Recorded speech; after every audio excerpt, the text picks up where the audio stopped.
Good afternoon বন্ধুরা, আশা করি সকলে খুব ভালো আছো।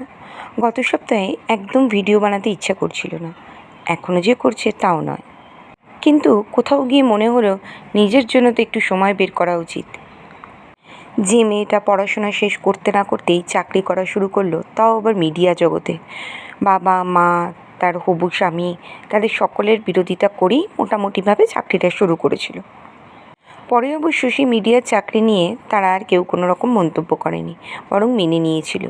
যাই হোক, এখন তো আমি একদম সংসারী, তাই সংসার জীবন করতে গিয়ে ডাল ভাত রান্না তো করতেই হবে। সকালবেলা ঘুম থেকে উঠে ছেলেকে স্কুলে পাঠানোর পর একটুও ফুরসত পাই না, কারণ আমাদের নিজেদের টিফিন বানানো, তারপরে ডিজির উঠে যাওয়া, তাকে সামাল দেওয়া, এইসব করতে করতে ঘড়ির কাঁটা যে কখন 8:30 9টা বেজে যায় নিজেও বুঝতে পারি না। টিফিন পর্ব শেষে শুরু হয়ে যায় দুপুরের খাবার দাবার। কোনো রকমে আজকে ডাল ভাত ডিম ভাজা ঢ্যাঁড়স ভাজা এইসব বানাতে বানাতেই প্রায় ঘড়ির কাঁটায় 11:30 বেজে গেছিলো, কিন্তু তখনও এই তরকারিটি বানানো হয়ে ওঠেনি।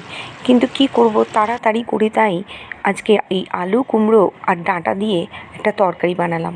এই তরকারিটা আবার আমার ঠাকুমা খুব ভালো বানাতো। এটা অবশ্য ঠাকুমার কাছ থেকে বানিয়ে নেওয়া, বা মানে শিখে নেওয়া, বানিয়ে তো নেওয়া নয়।